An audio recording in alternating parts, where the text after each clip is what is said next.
भाई जो गुरु वचन पे डट के कट गए फंद 84 के। अब भाई और बहनों, आपको सबूत दिखाते हैं, आपको प्रमाण दिखाते हैं आपके विश्वास के लिए।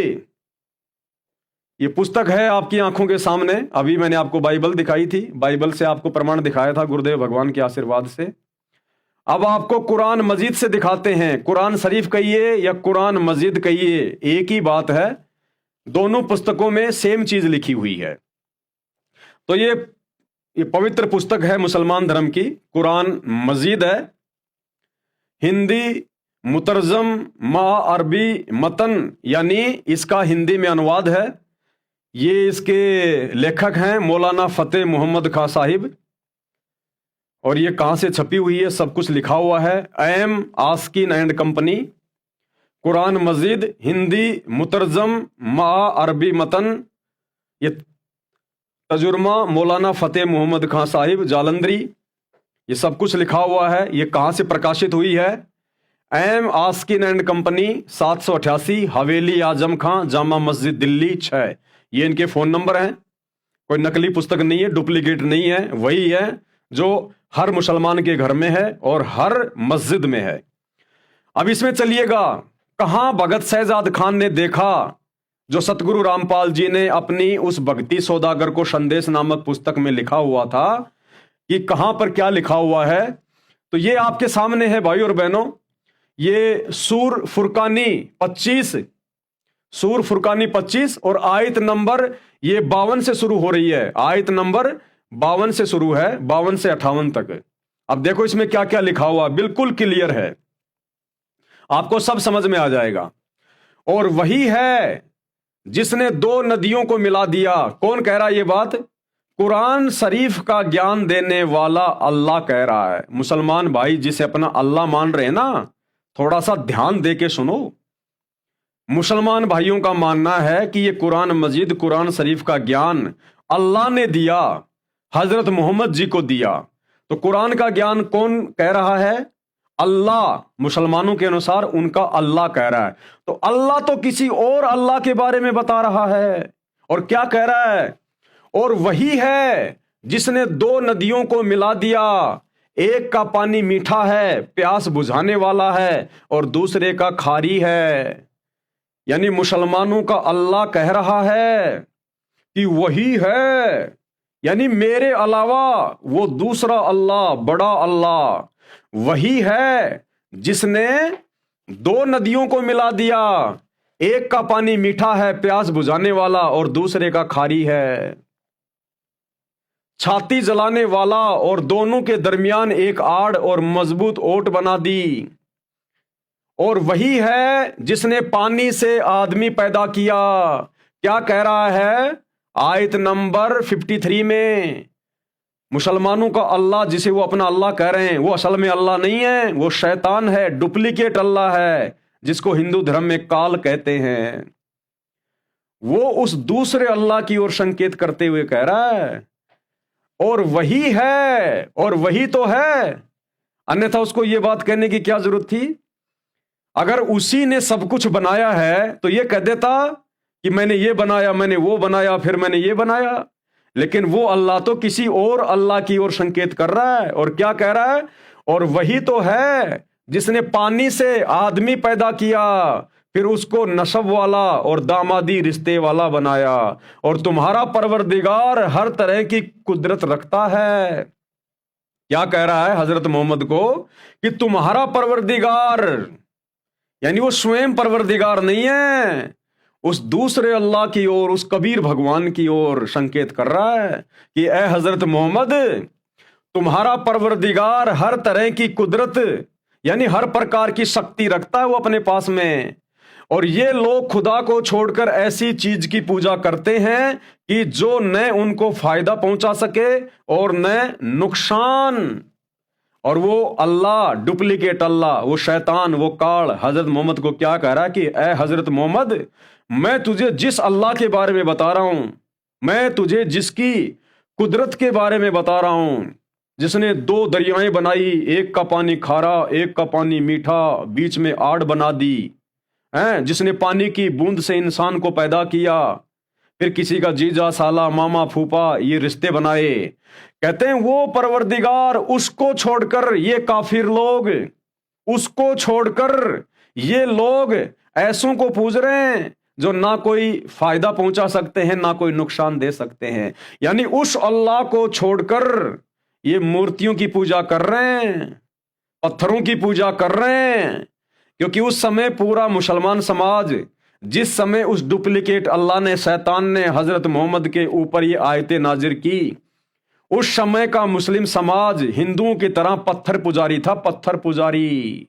बहुत सारे देवी देवताओं की पूजा किया करता था। काबा के अंदर 360 प्रकार की मूर्तियां रखी हुई होती थी। तो वो अल्लाह कह रहा है कि ये लोग उस समर्थ कादर परमेश्वर को, उस परवरदिगार को ना पहचान कर, उसको ना पूज कर, और ऐसों की पूजा कर रहे हैं, इन पत्थरों की, इन देवी देवताओं की पूजा कर रहे हैं जो ना उनको कोई नफा पहुंचाने वाले हैं और ना कोई नुकसान पहुंचाने वाले हैं। और ये लोग खुदा को छोड़कर ऐसी चीज की पूजा करते हैं कि जो उनको फायदा पहुंचा सके और न नुकसान। और काफिर अपने परवरदिगार की मुखालफत में बड़ा जोर मारता है। और काफिर, अब उस समय ये काफिर हिंदुओं के लिए नहीं कहा गया था। काफिर वो होता है जो अपने एक परवरदिगार, अपने एक अल्लाह की इबादत ना करके और बहुत सारी पूजाएं करता है, बहुत सारी इबादत करता है। तो उस समय जो अन्य मुसलमान समाज था, वो एक परमेश्वर को ना पहचान कर, एक अल्लाह को ना पहचान कर और मूर्तियों की पूजा किया करता था, पत्थरों की पूजा किया करता था, तो उनको काफिर कहा गया है। यानी उस समय का जो मुस्लिम समाज था, जो भी समाज था उस समय, उनको काफिर कहा गया है कि ये काफिर लोग उस परवरदिगार की पूजा ना करके, उसकी इबादत ना करके, जिसने 6 दिन में सृष्टि रची, 7वें दिन तख्त पे जा विराजा, वो बड़ा अल्लाह, रहमान अल्लाह, उसकी इबादत ना करके और इन पत्थरों को पूज रहे हैं जो ना कोई नुकसान पहुंचा सकते ना कोई फायदा पहुंचा सकते। और काफिर अपने परवरदिगार की मुखालफत में बड़ा जोर मारता है। आयत नंबर 55, और हमने ए मोहम्मद तुमको सिर्फ खुशी और अजाब की खबर सुनाने को भेजा है। आयत नंबर 56 कह दो कि तुमसे इस काम का मुआवजा नहीं मांगता। यानी वो डुप्लीकेट अल्लाह, वो शैतान, वो काल हजरत मोहम्मद को कह रहा है कि ए हजरत मोहम्मद, इन काफिरों को, जो तुम्हारे समाज के लोग हैं, जो ये पत्थरों की पूजा कर रहे हैं, इनको कह दो कि उस अल्लाह की जानकारी देने के लिए मैं तुमसे कोई पैसा नहीं लूंगा, कोई धन नहीं लूंगा, मैं तुम्हें खुशी में जानकारी दे रहा हूं। हाँ, जो शख्स चाहे अपने परवरदिगार की तरफ जाने का रास्ता अख्तियार कर ले और उस खुदा ए जिंदा पर भरोसा रखो। अब देखो भाई और बहनों, बिल्कुल क्लियर, बिल्कुल साफ, मुसलमान भाई जिसे अल्लाह मानते हैं, जिसने कुरान शरीफ का ज्ञान हजरत मोहम्मद को दिया, अरे वो तुम्हारा अल्लाह तो खुद कह रहा है किसी और अल्लाह के विषय में। क्या कह रहा है? और उस खुदा ए जिंदा पर भरोसा रखो जो कभी नहीं मरनेगा। कि उस खुदा ए जिंदा पर भरोसा रखो, उस परमात्मा पे भरोसा रखो। कौन था वो खुदा ए जिंदा? जो हजरत मोहम्मद जी को मिला था जिंदा रूप में, वो कबीर परमात्मा, कबीर अल्लाह, मुर्शिद रूप में जो हजरत मोहम्मद को मिला था, उसके विषय में वो डुप्लीकेट अल्लाह, वो शैतान जिसे मुसलमान अपना भगवान कहते हैं, वो संकेत कर रहा है। वो कह रहा है हजरत मोहम्मद को, क्या कह रहा है? और उस खुदाए जिंदा पर भरोसा रखो जो कभी नहीं मरेगा। अब अगर अविनाशी, कभी ना मरने वाला, अगर मुसलमान भाई जिसे अपना अल्लाह कहते हैं अगर वही होता, तो फिर वो ये क्यों कहता कि उस खुदाए जिंदा पर भरोसा रखो जो कभी नहीं मरेगा? इसका मतलब जो हजरत मोहम्मद को कुरान का ज्ञान दे रहा है वो तो मरने वाला है, वो तो सदा जिंदा रहने वाला नहीं है, वो अविनाशी नहीं है, क्योंकि वो तो अपने से और किसी अन्य खुदा ए जिंदा पर जो कभी भी मरने वाला नहीं है उसकी ओर संकेत कर रहा है। तो मुसलमान जिसे अपना अल्लाह कह रहे हैं वो भला अविनाशी कहां हुआ? तो ये जो डुप्लीकेट अल्लाह है, जो शैतान है, जो काल है, इसकी जन्म और मृत्यु होती है। ये अविनाशी नहीं है, ये रहम दिल अल्लाह नहीं है, ये तो जबरदस्ती अल्लाह बना बैठा है। अब इसका पर्दाफाश होगा। सतगुरु रामपाल जी ने पूरा पर्दाफाश करके रख दिया है, हर धर्म के धर्म ग्रंथों को दिखा दिखा के। तो क्या कह रहा है वो मुसलमानों का अल्लाह? और उस खुदाए जिंदा पर भरोसा रखो जो कभी नहीं मरेगा, और उसकी तारीफ के साथ तस्बीह करते रहो, और वह अपने बंदों के गुनाहों से खबर रखने को काफी है। यानी वो सबके विषय में जानता है।